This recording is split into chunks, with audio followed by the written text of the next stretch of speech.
Okay, welcome everybody. So we are here for the Deep Learning Essentials Fireside Chat with Abubakar Abid. He's our special guest that Eric and Kevin can introduce. And Eric and Kevin Wu are the instructors for Deep Learning Essentials. I know there's a couple of people who are joining us not from the class, so I just want to say Deep Learning Essentials is a class where we learn the foundations of deep learning and practice with training and implementing neural networks. And we in PyTorch, and we cover topics including CNNs, transformers, and GANs. So without further ado, I'll pass it to you two, Eric and Kevin, to introduce Abubakar. Great. We really look forward to speaking with Abu and also having him go through a tutorial on radio.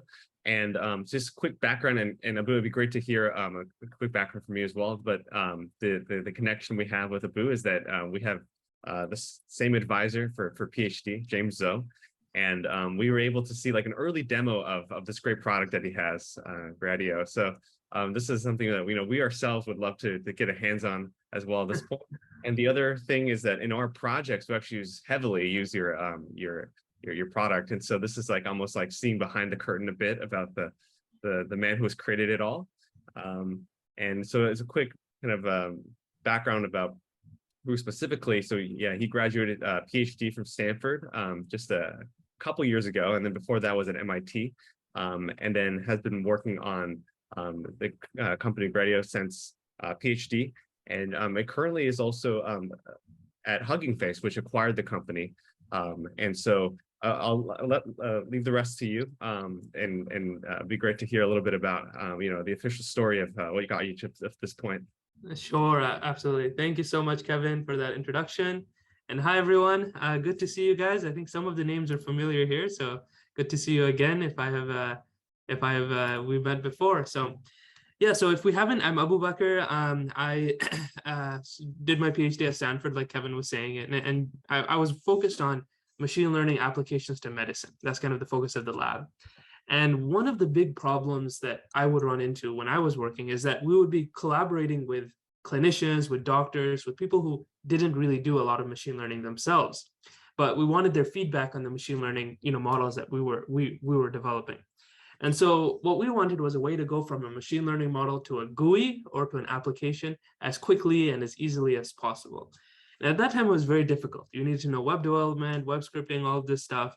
And so we created this library called the Gradio library, which was entirely in Python. And it let you build these web applications, these machine learning web applications from your model very easily. And so that spun out to be a company, and then we got acquired by Hugging Face. And so now we're at Hugging Face. And today what I wanted to do is tell you a little bit about how Gradio works. Maybe just kind of walk you through that. It's cool to see. I didn't actually know, Eric and Kevin mentioned that you're using Gradio in your projects as well. So that's fantastic. So some of this may be familiar for those of you who are in the class, but maybe we'll go a little bit deeper than you've had a chance to go through in the class itself. I also teach a co-rise class myself called Vision Applications.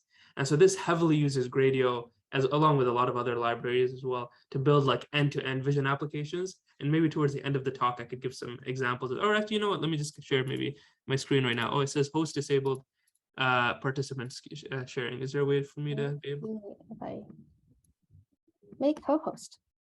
Okay, awesome, perfect. I can do it now.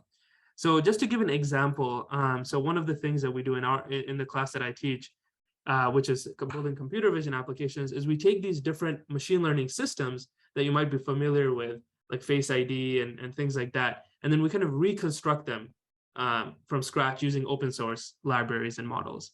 And so, for example, we built this like little app here that can identify if it's two images are of the same person, and if they are, then it'll like unlock your phone. It'll pretend to unlock your phone. So things like that. So if you're interested, definitely check it out. I think the next version of the class is going to be taught in February. So with that, let's go ahead and get started. So this will last about like 30 minutes or so, and it'll be pretty practical. So I'll share a Colab notebook and we'll work through some code ourselves. So I would love to get your kind of everyone's hands-on, trying this out. But before that, I want to ask, how many of you guys have tried out how many of you have tried out Stable Diffusion? Have you guys heard of Stable Diffusion? tried it out yourselves? Or DALL-E Mini, for example. Let me see. Can I see the chat here? How many people have tried it? And it's fine to say yes or no. I'm just curious. Okay, 2 people raised their hand. Okay, so a few people said no. I'm assuming the people who raised their hand is yes. So it's a mix of things. Okay, so for those who, okay, so a few more. Cool, great. So a few people have tried it out. A few people have not. So for those of you who have not, basically Stable Diffusion and DALL-E Mini are these models that generate images from text prompts. You just provide some short text snippet, and it'll generate a bunch of images, that it has completely kind of generated from scratch, for you.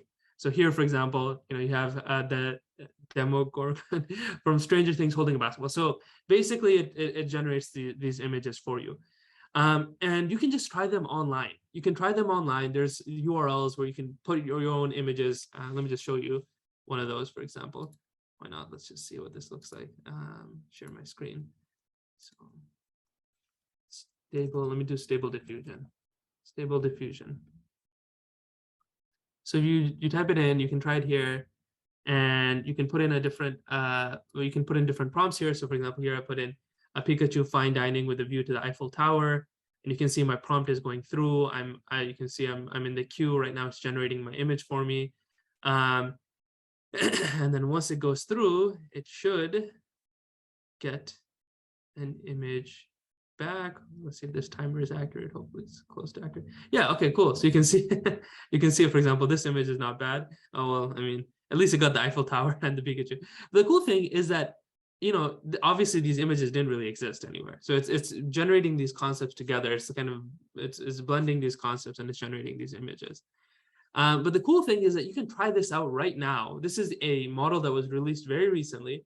You can try it out without needing to install anything, without needing to know any sort of technical, expertise on the hardware or software side.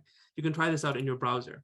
And people have tried this out. It's crazy. Many of these demos have been used extensively. 50 million images a day. People trying this out in all sorts of different, walks of life.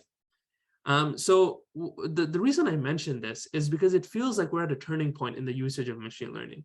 It used to be that if you wanted to try out state-of-the-art machine learning models, you needed to be an ML engineer or at least a software engineer. Now, anyone who can use a GUI or a browser can try out these machine learning demos. And in fact, we've seen machine learning models go viral on social media. People trying out these different, image-to-image models and with their own profile pictures, sharing their results, and again, like all sorts of people from very diverse backgrounds trying this out. And all of this was enabled because of the process of making these machine learning apps and videos has become demos has become a lot easier.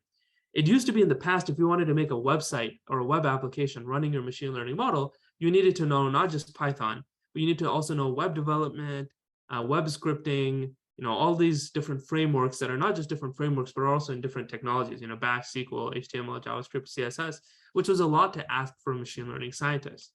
That's actually why we built Gradio in the first place, is to let you do everything in Python, which is already a language that you are comfortable with if you do machine learning. And so all of the demos that I've shown you so far, Stable Diffusion, DALL-E Mini, they were built with Gradio. And so what I want to do in this like 20 to 30 minutes that we have together is to show you how to build these kinds of demos, like work our way up from very simple demos to more complex demos, and then hopefully leave you with some nice, cool stuff that you can build yourself as you're building these machine learning models. So what I'll do now is I'll share this Colab notebook with you guys.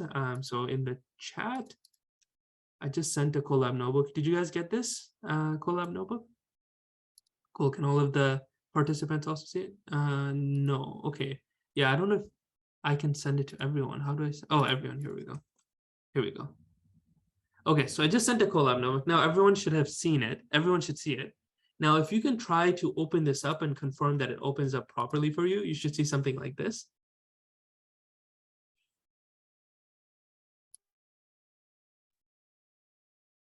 Okay, great. Thanks for confirming, Mario. And Heidi as well. Great. So the best way to actually work through this is to try running this code yourself. So yeah, thanks, Stephanie, as well. Oh, and it looks like we have a question as well, Raghav. Okay, how is Gradio different from Streamlit? Great question. So Gradio and Streamlit, they're both fantastic libraries, fantastic Python libraries. One advantage of Gradio, so in my personal opinion, I may be a little bit biased, but I think Gradio is easier to use, and I'll show you this and you can decide for yourself. But one distinct objective advantage is that Gradio works inside of Colab notebooks. So it uses the standard Python interpreter. And so you can run Gradio anywhere where you run Python, including Colab notebooks, Jupyter notebooks, anything like that. And so that's kind of a nice advantage. So hopefully that answers that question. Let me know if you have another question about that, Raghava. Okay, so let's keep going then. Let's get started here. So if anyone, I'm sure everyone has used Colab notebooks here before, but if not, it's just text and code in the same place. If you want to run the code, you just go into a cell and you do Control Enter. And so go ahead and start off by doing a pip install here. And so the cool thing about Gradio is at the end of the day, even though it does a lot of different things, it's just a Python package. So you can pip install it. So you pip install Gradio and you get this here. And so then let's actually start using Gradio. So Gradio basically has 3 ingredients. Okay, so this is the basic thing that you need to know. So first of all, it's a function. So the first ingredient is a Python function. So we can see here an example of a Python function. It is called, the Python function is called greet, and it's very simple. It takes in a name, and then it just says bonjour followed by that name. Okay, so let's define this function. The next thing that we do here is we actually create a GUI, what we call a Gradio interface. Okay, and what it does is it takes in a function. So for example, the function that I defined earlier, and then it says, okay, what's the input UI that you want, and what's the output UI that you want? So in this case, we're going to say inputs equals text box, output equals text box, because that's kind of the natural UI for something like this, right? So everyone go ahead and run this. Oops, what just happened here? Did it not install? Okay, might not have installed. I'm just going to go ahead and run this again.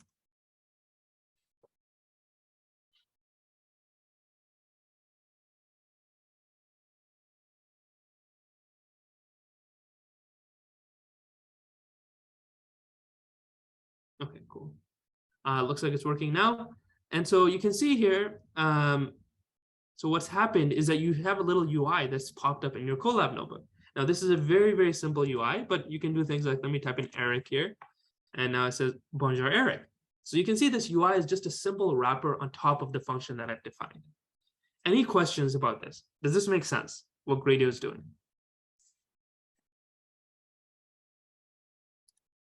Okay, cool. Great. So if everything is clear, then let's do a little bit of a more complex example. Oh, actually, sorry. Okay, yeah. Before that, one thing that you might be wondering is, what if you want to change how this UI looks a little bit?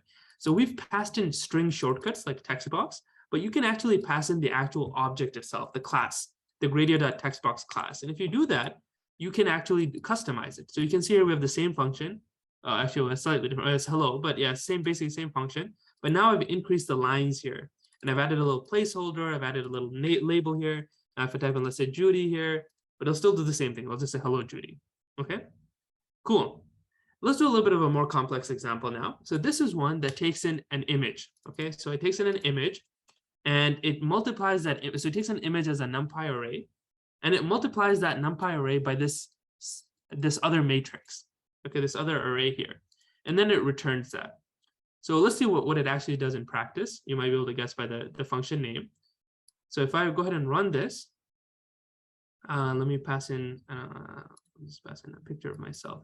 A little bit vain, but you can see here, okay, it's taken my picture, it's upturned that into a kind of a sepia version of that. So what's happening here is kind of cool, is that Gradio handles all of the conversion, right? So it takes in this image here, and it converts it to a NumPy array so that your function can work with it. And it takes that output type again and converts it from a NumPy array back to an image that can be displayed in the browser. Now, you might be wondering, how do I change for example, like maybe I don't want it as a NumPy array, maybe I want it as a pill image, or maybe I want it as a file path and I want to load it myself using my custom libraries.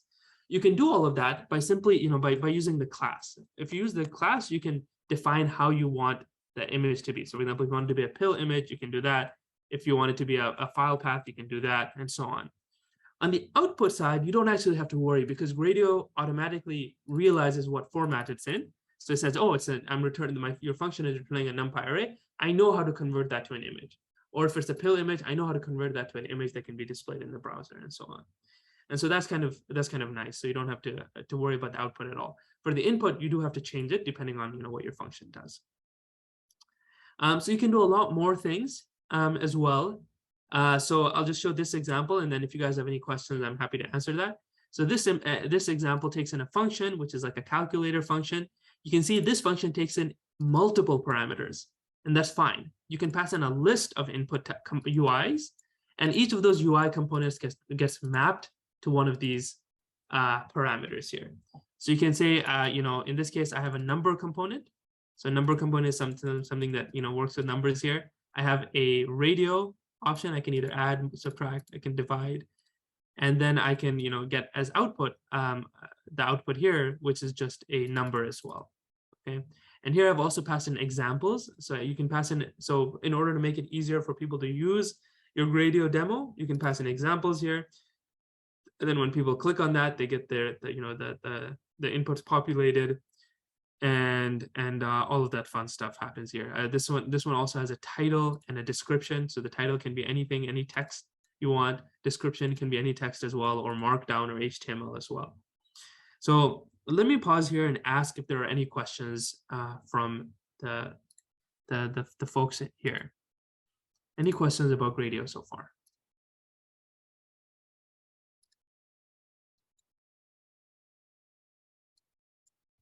I guess one question I have.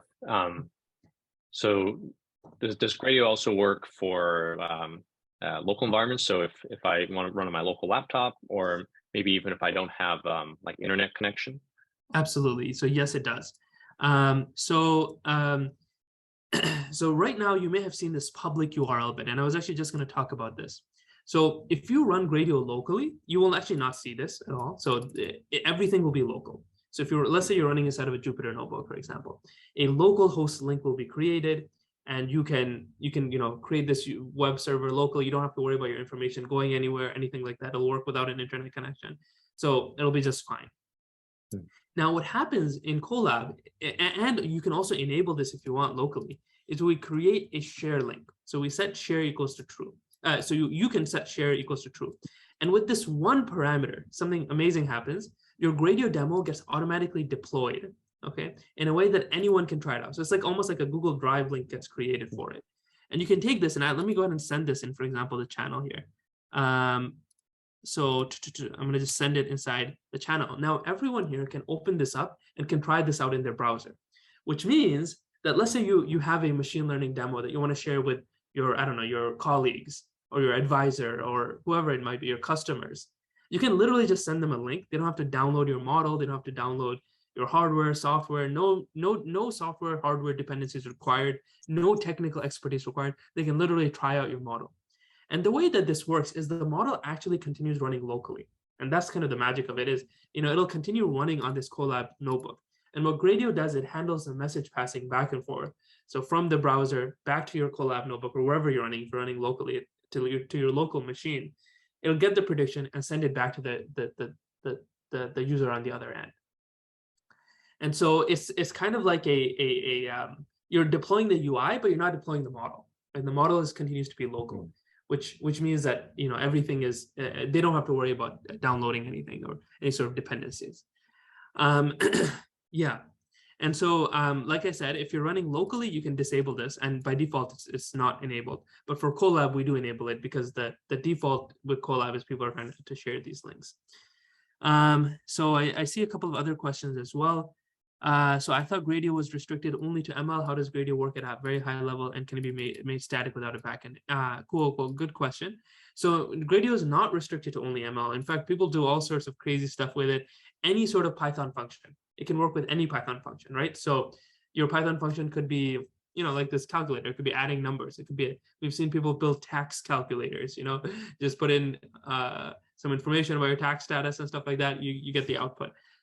We've seen people do image to image stuff that isn't really, let me show an example of this actually. So think cornea. Let's see if I can find this. Oh no, so cornea. So this is if you guys have used Cornea, Cornea is like an image processing library. And in their docs, they actually use Gradio to illustrate a lot of the different functions. So they have this here box blur function, and they wanted people to be able to try it out with the different parameters. And so they just embedded a Gradio interface there, so you can change the parameters of their function, and you can kind of see the output. So people are using it in a lot of different ways. Question: can it be made static without a backend? No, but I'll show you how to actually embed it on your website and stuff like that towards the very end. So I'll come back to this part. Yes, Mike, that's right. It allows a GUI, an interface that any user can use. You don't have to worry about getting things set up. Now, you're right. It's useful for people who don't know how to code, but it's actually very, very useful for people who know how to code as well. I have worked many times to try to get somebody else's machine learning code up and running just so I can try it out. And it's sometimes a mess. It is so difficult. Even when like researchers share their code, it's not even oftentimes in like the best of shapes. And so now what we're seeing, the trend in machine learning is to not only share your code, but also to share a Gradio demo for your code. And maybe, Kevin and Eric can attest to this as well, as you guys, you're seeing this a lot more happen a lot more often, very frequently now. Which is great for machine learning researchers. We can try each other's code. We can, things are a lot more reproducible and accessible because of these demos. Good question. What does a flag button mean? So this is it's a very good question. Let me come back to this. So the flag button actually is designed for you to be able to collect data from people that you shared the demo with. Okay, so let me go back to maybe this one here, right? So, so let's say you send your sepia filter to somebody and they try it out and it doesn't work well for them. Okay, then they can flag this image, and what that does is it sends that data back to your local compute environment in this folder called flag. Okay, and what this does is it creates a CSV file. Oh, well, okay, so I don't know, maybe in Collab things are a little bit weird right now, but basically what it does is sends that data back to your local flagged folder. And it allows you to see, okay, this is the data that was flagged by one of my users. Okay, so it's an easy way to collect samples, maybe where the model isn't doing well. If you're interested in flagging, we have a lot more information about that on the website. I realized I didn't actually share the website. So the website for Gradio is gradio.app. So I'll just send this in a link if you guys want to try it out. And there's a lot more guides and so on. So if you go to the guides, we have one specifically for flagging because using flagging, there's a lot more details here. So I'll send this out for this anonymous attendee. Let me put it here. Oh, and Mike had the same question as well about flagging. Yeah, so let me send this. Let me just send this in the general chat. Okay. Yeah. Cool. Awesome. And there's a question here by Zain. I hear so far it's like a representation, but yes, exactly. Right. So it works for any sort of Python functions, including machine learning models. And in fact, all of the examples I've shown are very simple examples, but typically the most common use case we see is your Python function is a machine learning model's prediction function, right? That's the most common one. So I'll show two more things for the sake of time, and then I'll kind of stop there. First is, let's say you have a Gradio demo that you really like. You've built one, it's working great locally. You have this share link, but these share links are meant to be temporary. They work only up to 72 hours. And so if you want a permanent link, you can go on Hugging Face Spaces.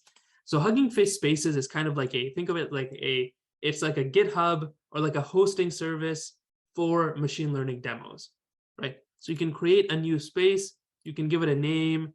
Let's say, I'm just going to call it test calculator, whatever. Okay. And I'm going to make a Gradio demo, and it's going to be a public one. You can make a public one or a private one. And this is completely free, by the way. So what it does is it creates this, and I can copy and paste my code into here. So let me go back to my code. I'll just copy and paste the code for my calculator demo, and I'll just commit the new file. And so what's happened now is I have the code here, right? So I have the code for my Gradio demo here.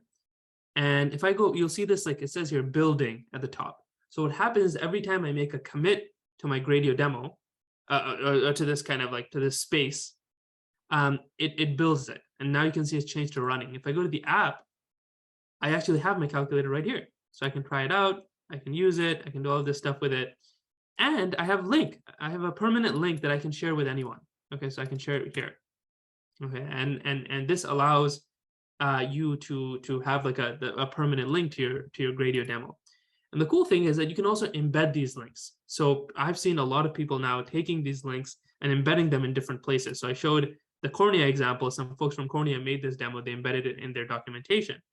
But you can also do things like embed it onto your personal website. Let's say you have a portfolio that you're building of the cool machine learning models you've trained.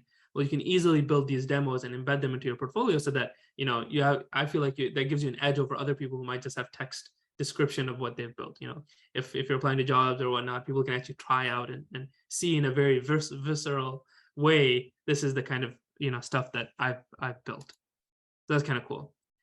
The other thing I'll mention is that we have a lot of integrations with Hugging Face. So if you've used Hugging Face's libraries, maybe some of the models on the Hugging Face hub, you'll find that it's very easy to take any of those models and get them running with a Gradio demo. So for example, let's take this one here. So this is a speech to text model that you can download from Hugging Face. This is a text to speech. You put in text and you get speech out. You can basically create a Gradio interface from any Hugging Face model with just one line of code. It looks like this. You do gradio.interface.load, and you can see here. So let me do it. I'm teaching a class on Gradio. Let's see how well this works. So you can see here. I'm teaching a class on Gradio. So you can see here, this is pretty cool. You can try out any of these models immediately. Does anyone have some text that they want me to try? Just feel free to drop it in the chat.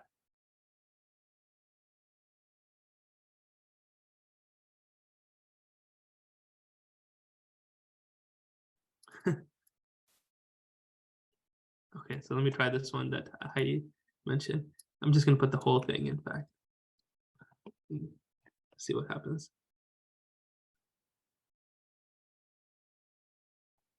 That is very cool to learn about Gradio, and Hugging Face autocorrect wants to type radio for me, D. Okay, so that's kind of interesting. All right, let's try what Mike said. Okay.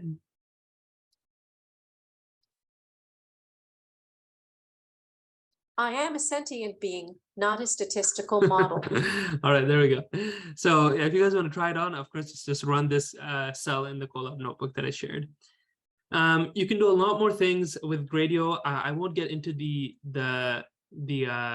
everything else here. But I talked a little bit about hosting a demo on Hugging Face Spaces. If you have more questions, there's more details here. And then the last thing that I'll allude to, and then I'll stop in case people have questions or anything like that, is that so what I've shown is a very simple way and a very fast way to create Gradio demos. Just put in a function, the input and the output. But maybe you want to do more complex things, like you want to change the layout, or you want to have multi-step interfaces where you do one thing and then the output of that thing becomes the input of something else. And so we have this more low-level API called Blocks, which lets you do things like this. So again, just for the sake of time, I won't go into the details here, but this lets you do things like have markdown here, you have some input, you have some, anytime I change this, anytime I type here, it changes like what's happening here. And you can do a lot more complex things here. I'll just show one example here where I have now tabs as well. So you can see here tabs should hopefully show up. Yep. Okay.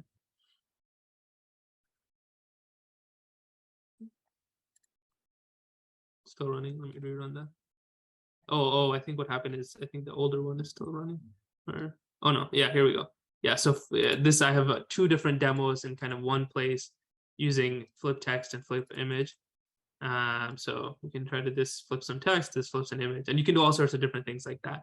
So again, if you guys are more interested if you guys are interested in more details about Gradio, try out this Colab notebook. You guys will have access to it even after this talk. Or check out gradio.dev is the other, it's a direct link to our GitHub repo. And you can see a lot more things. There's a quick kind of walkthrough about all the things that I've talked about here. So I'll share this link with you guys. So cool. All right. Thank you so much, everyone. I'm happy to answer any questions from you guys as well as from Eric and Kevin. Great. Yeah, this is so awesome. Thank you for giving us this demo. Yeah, I mean, just kind of give a little background to everyone else. Like Abu mentioned, ML tooling is really taking off, and like Hugging Face and Gradio are really at the forefront of that right now. Like I would say 9 out of 10 demos that I see for new ML models, like they're all using Gradio, and that's sort of becoming the new language for how to share and demo a new machine learning model. So we're really seeing like the best of the best here, and really cutting edge stuff. So yeah, really a great treat. Yeah, so suppose we have a few questions we wanted to ask you. I think Ragava had one that he has right now, so maybe we can answer that first. Yeah. So great question, Ragava. So any integrations for cloud providers to make it this basically usable in production settings. So I will mention that Hugging Face, if you host a model up on Hugging Face, so let's just pick let's just pick this one. Why not? Okay, so let's say this one is up on Hugging Face, right? So you'll notice that there's an API here. So at the very bottom, you'll see this like view API. And this API is, a REST API endpoint that you can use in order to actually, use this within, let's say, another app or another website that you're building, kind of using it to actually take requests. And the cool thing is that if you go into settings here, you can very, very easily assign it the kind of hardware that you want. Okay, so CPU is free.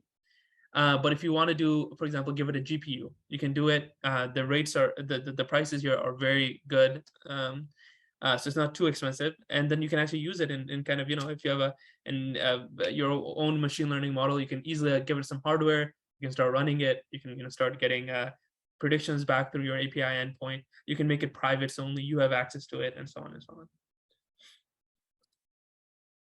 So hopefully that answers your question. Great. Yeah, love to get more questions in from the audience, but so we'll get started with one of the questions we have here. So Gradio is like one of the new coming startups out there that are in the ML space. But I think something interesting is that you're providing a service to the ML community rather than being someone who develops like a one model kind of fits all thing. So I was just curious to hear a little bit about the background of, from the startup time of Gradio to now. How has the vision for what the company and what project you want to do, how's that kind of transformed, and like, how has that been? What kind of lessons have you learned from kind of making out there in the ML space, in especially tooling? Yeah, so that's a great question. I think one of the fun things about working on Gradio, as well as being at Hugging Face in general, is you get to be the part of the journey for so many different machine learning models and applications and stuff that goes viral, right? Like it's kind of fun. Like I feel like if I was just working on, and even something like Stable Diffusion or something, I would get some FOMO about, but what about this other cool model that's out there? Oh, what about this? I want to kind of play around with that. And so one of the cool things is that we've been part of Stable Diffusion's journey, but also part of the journey of Whisper. You might have seen this, like text, speech to text recognition model. This does amazing. It's multilingual and all that fun stuff. And so many different machine learning models. It didn't start out that way. So when we first started Gradio, literally the motivation, and I might even have like the slides to show this at some point. Let me see if I can find it. This is a little bit risky because I don't know if I can find it at the top. But at that time, the original kind of version of Gradio, I think I called it, was for a very specific medical application. Yeah, here it is, I think. So you can see here, this is from 2020. In fact, it's even older, I think. But it was to really just make it easier for us to share echocardiogram-based models. So echocardiograms, for those of you who don't know, it's images of the heart. It's ultrasound images of the heart. And so we wanted to make it easier to share this with a clinician. And that was it. Like we have very specific images. We want a clinician to try it out and to maybe play around with the model a little bit and see how that affects the model's prediction. And so at that time, it was like, okay, can we make something that's useful for medical images? Then it became broader, like computer vision models in general. And then we're like, wait, why not all machine learning models? And so the vision has kind of evolved in that direction quite a bit. Now we're kind of continuing to broaden up the use cases that Gradio can be used for. And so again, initially it was like, let's just make it as easy to use as possible. And so that's why we created this Gradio.interface class, very simple to use, but with limited flexibility. And then we're like, okay, let's make it easier for people to customize these demos. So we created Gradio blocks. And now we're going even broader. So there are 3 things that are on our roadmap right now. One is Gradio for data science. So Gradio is very common in the ML space, but not huge in the data science space yet. But we have some really exciting ideas how to make data science dashboards and stuff like that. Super easy with Gradio, so stay tuned for that. The other thing that we want to make it really easy to do is customize your Gradio app. So it doesn't always look like the same orangey type of theme. So a lot more customization when it comes to theming and custom components. So stay tuned for that as well. The third thing is, this is a little bit under wraps right now, but so just keep it between us. But we're gonna figure out how to make more than just web apps with Gradio. So start thinking, desktop apps, mobile apps, a lot of other fun stuff with Gradio as well. Because one of the cool things that we're seeing is that machine learning is finally becoming useful for so many people. Like, it's just like everyone wants to use it for their different things, and people are building a lot of different types of things on top of these machine learning apps. It's no longer just web apps for demoing. People want to build other things, even things like Discord bots and Twitter bots and stuff like that, all built on these machine learning models. How can we make that journey easier with Gradio? And I think one of the fun things, again, is like, it's cool to build a product, but it's really cool to build a product that enables thousands of other people to build products on top of that. And that's our vision with Gradio, is just let's make it easy, for people to build the next like million machine learning apps. Yeah, I mean, I think that's the really exciting thing. Like, I think one analogy that's perhaps apt is like you're building the app store for the next generation of machine learning, right? In the sense that it's more about sort of how do we create the platform for the explosion of apps. I guess related to that, and I think someone had asked this question as well. Really love to hear your take in terms of, for someone getting started in ML, particularly like deep learning, if you're just getting started in the space, in light of like all this great tooling that's coming out, I think there's a lot of things that maybe 3 or 5 years ago you would have learned that nowadays maybe you don't need to learn as much. Like you mentioned, like sort of web dev and a lot of these like sort of pipelining. How would you, if you were to get started in ML today, like how would you go about sort of getting up to speed, especially in light of like all this new research and development that sort of exploded? Yeah, no, it's definitely very hard to keep up, but I think taking your course is a good idea. So it's but in general, like you're right, the essentials of deep learning have changed a lot. Like here's, I guess, how I would answer this question. There are parts of machine learning that change a lot, and there are parts that don't, right? So the underlying algorithms that tend to change very fast. So even for text generation, for image generation, it used to be, and Eric and Kevin, you guys know this, like it used to be GANs were the most popular way to generate images. Everyone was working with GANs, and before that, I remember when I started my PhD, a lot of people were working with VAEs, so variational autoencoders. Now that's changed, and now everyone's using diffusion models. And in my class on vision applications, I talk a little bit about why, the trade-offs between these different technologies. But the point is, the algorithms change, but a lot of great software tooling has been built on top of these algorithms that don't change.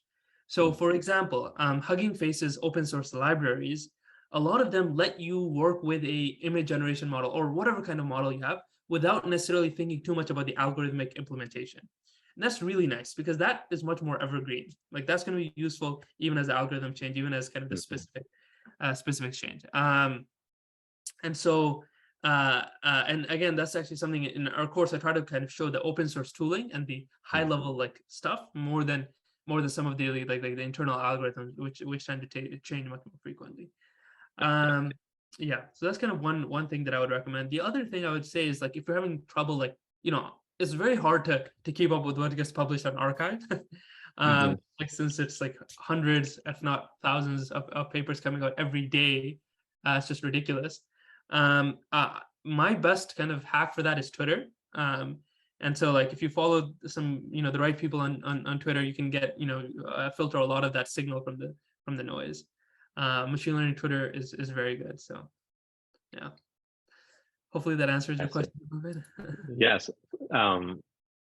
Like, so maybe to recapitulate, you're saying, like, so maybe yeah, it's so super easy to get lost in the weeds in terms of specific algorithms, but maybe it's helpful to sort of stay above water and focus on like what are the general trends and like what is the layer that's built on top of these rapidly changing algorithms that stay constant, and then how do we use these models and Exactly. and focus on that. Okay, that makes sense. Yeah. Cool. And if you I know you're active on Twitter as well. Yeah. So if anyone would like to, either maybe follow up with me afterwards, or ask any questions afterwards, you can find me on Twitter here, or you can also look at the folks that I tend to follow, and that might be helpful if someone is getting started on Twitter and trying to figure out some the right people to follow and so on. Yeah. So the next question would be more of like, one thing we talk a lot about in this class is what the future looks like, right? So if we were to hand you the crystal ball, what are you seeing in there for the next 5-10 years, based on the trends that you've observed, working in this field? Yeah, that's a tough one because, things have changed so much in the last 5 years. It's so hard to predict what the next 5 years is going to look like. I think my high level kind of, predictions would be we're going to see a lot more multimodal stuff. So one model that's able to work with both text and images and video and audio, we're going to see a lot more multimodal type models. I think the creative explosion that's happened around generative models will continue and maybe extend to some other things. You're going to start seeing people generate entire videos, with storylines and plots and so on with generative models. I think that's probably going to happen soon. I think also, I think we're going to see a lot more people thinking about the data that's used to train these models. One of the crazy things recently is that everyone seems to be using the same model, which is transformers based models. Like everyone's using the same architecture, and it seems to work well on a lot of different data types. And so what ends up happening is there's a lot more consideration about what is the data that's being used to fed these models, both in like how do we get more data. So like Whisper, the model I mentioned earlier for speech recognition, uses a very simple architecture, but it's just trained on thousands, like orders of magnitude more data than any other model before it, and it can do so well, but also like cleaning up the data before it goes in, like making sure that we have the licenses and kind of some of the ethical considerations around using data, scraping data. And so I think there's going to be a lot more data-centered machine learning than what we have now. The last thing is I think, machine learning is finally becoming useful, as I said, for everyone. And so we're going to see a lot more, I think, machine learning apps and so on being built. And that's kind of how we're thinking about things from the Gradio perspective as well. How do we make this possible for a lot of people? Yeah. It's becoming a lot more sort of democratized as we speak. That's very exciting. I think there's a couple of specific questions regarding Gradio. It looks like, so one of them is how does it compare with Streamlit? Another is, are there free courses for how to use this? And then TensorFlow versus PyTorch. So maybe just in rapid succession. Sure, absolutely. So Gradio versus Streamlit, I mentioned this a little bit earlier on, but basically both are great libraries, so check both out. Gradio, I personally think it's a little bit easier to use. Just pass in your function, input to output. That's it. You have your demo for you. The other advantage, the other kind of distinct advantage for Gradio is that it runs inside of Colab notebooks and Jupyter notebooks. So it uses the standard Python interpreter. So anywhere you run Python, you can run Gradio. And so it makes it very, very convenient for anyone. You don't have to change your workflow to using a different kind of system. What was the next question here? Any free courses to learn ML and Gradio? Good question. There are definitely a lot, but let me see if I can find. There's one, in fact, I saw this morning. So again, Twitter Twitter and YouTube are going to be the way to go. But if you guys have heard of Assembly AI, they do a lot of speech to text. Let's see here. They do okay. Yeah, they do a lot of like speech to text type stuff. And they just this morning, just 4 hours ago, they released a YouTube video on Gradio, and I have no idea why they did that, but very nice of them. But so you can check this out. And this is a nice like online Patrick from Assembly. A 13-minute video. I'll just share the link here in case you want a reference to that. Okay, cool. And then but in general, like if you just search YouTube, you can find a lot of tutorials and whatnot on Gradio by different people. So this is a good one here. Yeah, a lot of other ones here too. Let's see what else. How do I choose between TensorFlow and PyTorch? And also, what do you not like about ML? Good question. Okay, so TensorFlow versus PyTorch. In general, I think if you're starting out, PyTorch is probably the option I would recommend. The syntax is, I think, a little bit more friendly for folks who are used to Python, but not who are starting out. It's more Pythonic than TensorFlow. Some of that has changed. I think they've converged a lot recently. Either one is I think, a decent option.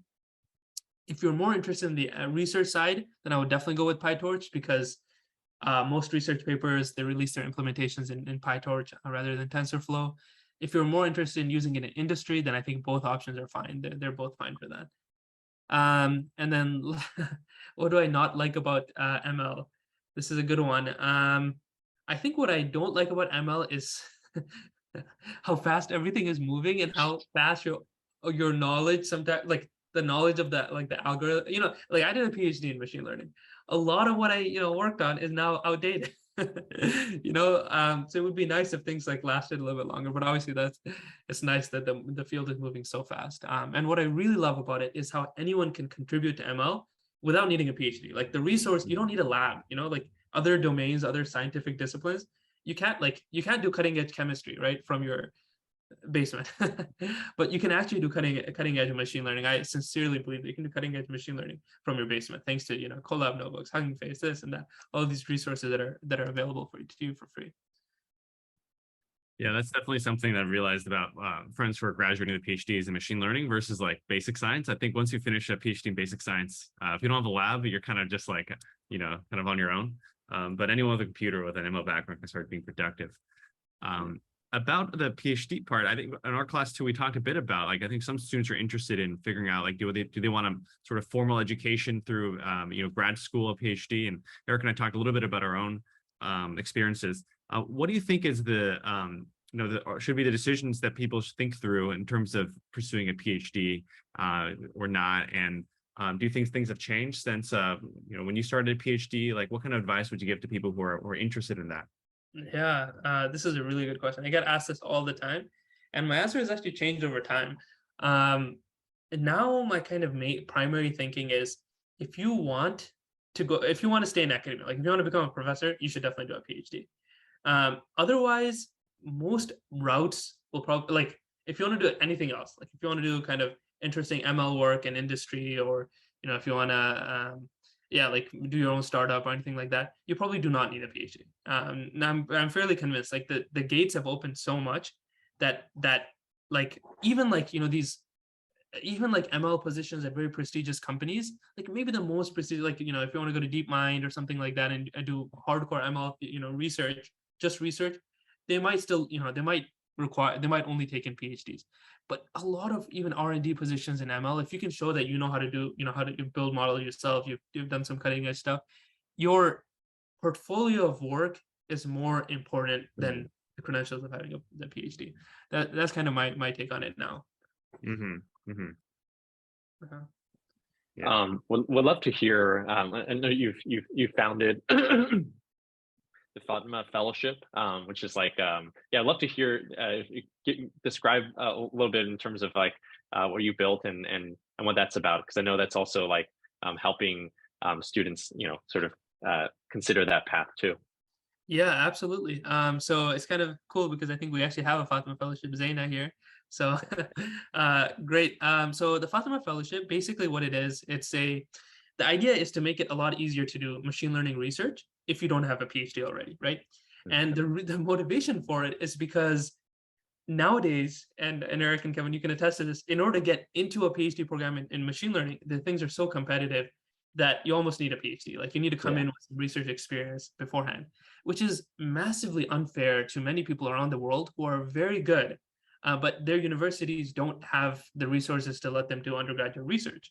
And so the idea behind the Fatima Fellowship is very simple. We have mentors who are current PhD students, mostly in the US or in Europe, and they will work with you as a fellow to help prepare you for a PhD, to prepare you to get into a PhD program. So what that means is giving you a research project, supervising you on that project, giving you some guidance on the application process, reviewing your statement of purpose, things like that.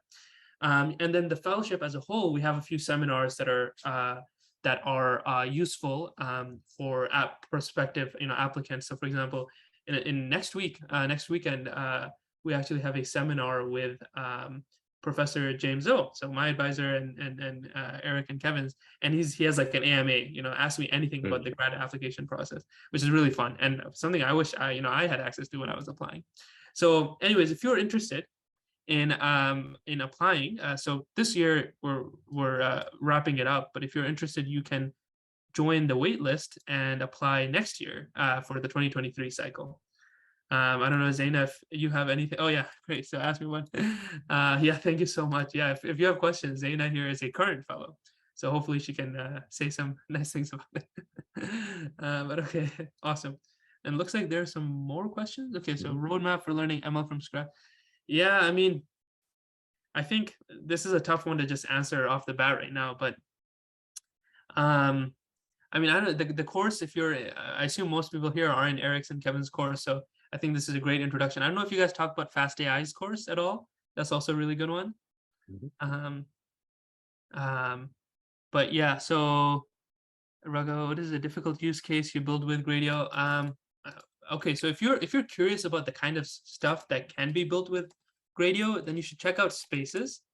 So Spaces, like I mentioned, is like where everyone goes to publish their Gradio demos, and you can see a lot of very cool demos that people have built. So for example, Runway ML, the company, built this demo here where, I don't know, put here. So instead of glasses, I can kind of close out glasses here. And let me put goggles instead. So let's see if we can do this. Goggle. So it's an in-painting demo. I don't know if this will work off the bat, but we'll see. But basically, yeah, so people have built all sorts of really cool things, things from images, audio, things that combine all of these different things. So check out Hugging Face Spaces to see kind of like the range of possible things that you can build. And while that is running, let me try to answer another question here. Is there a plan for Gradio to have workflow pipeline in the future, for example, interesting. That's really cool. That's a really cool suggestion. I don't know off the top of my hat what that could look like, but I'm interested in ideas. So if you have questions or if you have suggestions there, I recommend going to since Gradio is an open source library. Oh, okay. That did not really work, but okay. Sometimes it works better than others, but yeah. Anyways, okay. So since Gradio is an open source library, you can actually go here and create an issue. So if there's something that you would like to see, use Gradio with Airtable or Notion. And if you have a specific use case in mind, that'll help us think about this. So yeah, thanks for the suggestion, Zaina. Cool. All right. I hope that's answered everyone's question. Anything else, guys? Yeah. Any other questions? I think we have a few minutes left. So feel free to type it in. Yeah, I kind of wrote down my own notes, maybe to summarize, especially if anyone sort of joined halfway through. Yeah, some great takeaways for myself. I think number one, machine learning is like super fast moving. It's like a strong current. And so the key there is sort of try to stay above water. Don't get bogged down in any particular details, but try to understand what are general trends and what are this tooling and the foundation built on top of that. Yeah, number two, I think you're saying the future of ML is multimodal, so like image and text and audio combined together, and it's more and more data centric. So it's more about the type of data and the quality of data going to the models as opposed to the specific architecture of the model themselves. And also it's app focused, so like it's a lot more user friendly and user focused. Yeah, number three, machine learning is a lot more decentralized now, so it's both a pro in terms of anybody can get started. Also, it can be overwhelming. So yeah, like look to resources, a lot of free open source resources, as well as people to reach out to in terms of like how to take that next step there. Yeah. Yeah, maybe one more question, and Abu, if you have anything else to add. So yeah, like favorite resources, like what would be the next step you would suggest? I think we've talked about some of those already. But yeah, any closing thoughts there? Yeah, absolutely. So I would definitely check out. So one of the nice things about the Hugging Face kind of whole ecosystem is that you have one place for models, data sets, and demos. So if you go here, if you haven't already used Hugging Face, you can kind of you'll see like the general landing page. But anyways, so you have one place where you can check out models, data sets, and spaces. So if you're interested in any particular task, just check out what are people doing with that. So let's say I'm interested in, and I'll just say image classification. So what are the latest models? What are the most popular models that people are using? There's a lot of descriptions. There's a lot of information here.